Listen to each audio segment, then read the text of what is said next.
At New Scientist Live, we're all about next generation technologies, and next generation propulsion is what we're talking about here. I'm here with Vijay from Reaction Engines, and you've got, well, a model of a rocket in front of you here. Tell me more about this. So that's not actually a rocket. Oh no, gosh, I'm so sorry. Tell me more. It's our engine, which is called a SABRE, which stands for Synergetic Air-Breathing Rocket Engine. So not only does it have a rocket engine attached to the back, which will allow it to go into space where there is no atmosphere, but it has a whole air-breathing side of it, which makes it just as efficient as a jet engine during the air-breathing ascent. So that's within our atmosphere, and that's something that a rocket engine can't do. Right. So what's the big picture here? What is it that we're trying to achieve with this technology? So with this technology, we're looking at making a step change in making space access a lot cheaper. We're talking about orders of magnitude cheaper. The problem with rocket engines is that on the whole, they're only one-use items, single-use items, and that instead of using the atmosphere as a benefit, they're a massive hindrance to a rocket engine. A rocket has to take all of its fuel and its oxidizer along with it for the ride. And that becomes extremely heavy when you think about the fact that the oxidizer alone can weigh 6 times heavier than your fuel source. And the thing that we're doing differently is that we're using the oxygen within our atmosphere, just like a jet engine does, to help our combustion process. So when you say we, who are you? Who is Reaction Engines? What is funding you? And I guess, whereabouts are you based? So we are Reaction Engines. We're based in Culham in Oxfordshire. And our main goal is to make space access cheaper, faster, with our new propulsion system. But it's not only for space access. We're looking at point-to-point travel within Earth. Traveling at Mach 5 within our atmosphere means that you could get from London to Sydney within 4 hours. And that is extremely fast. And that would be cost effective as well, because we've seen lots of very high velocity propulsion systems in the past that are extremely expensive and polluting and so on, but you believe you can do it cheaper, more efficiently than we've ever been able to see before? We're making a completely reusable system, and by the very nature of being completely reusable, makes it a lot cheaper than what is existing at present. So whereabouts are you on the journey at the moment? How far are you towards developing this into a fully usable system, reusable system? Absolutely. So we're busy designing 2 major aspects of our engine. The first part is the pre-cooler, which is at the front part of the engine, and then the core engine itself, which is different, similar but different to a jet engine. The pre-cooler at the start of the engine is the main enabling technology that has stopped us talking about the greater human species here, creating an air-breathing engine that can operate more than Mach 3.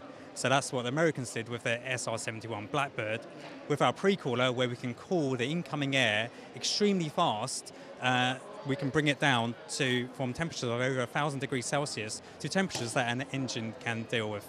And so that's the pre-cooler. That's one aspect, and we're doing an experiment towards the end of this year on that in our American test facility.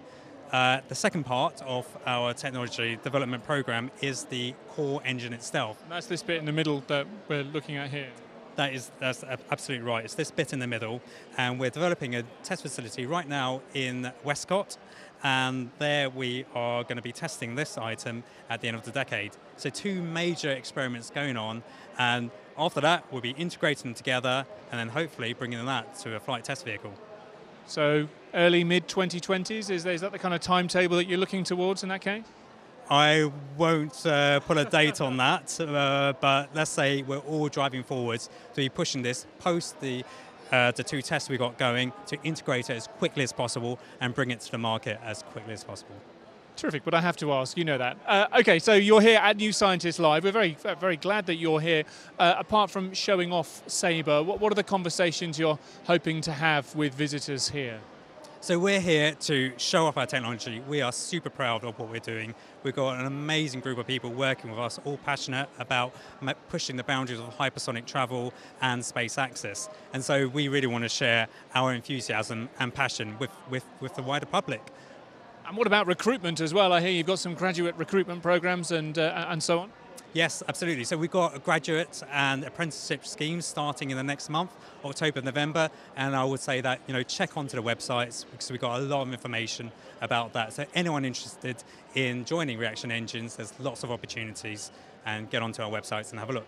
Of course, and if you're watching at home and popping down maybe later on today or over the course of the weekend, come and have a chat with Vijay, find out more about SABRE, and also, if you're maybe in the market for a job or something in the next few months, then come and have a chat as well. Before we go, though, Vijay, tell me, we're a couple of days in here to New Scientist Live.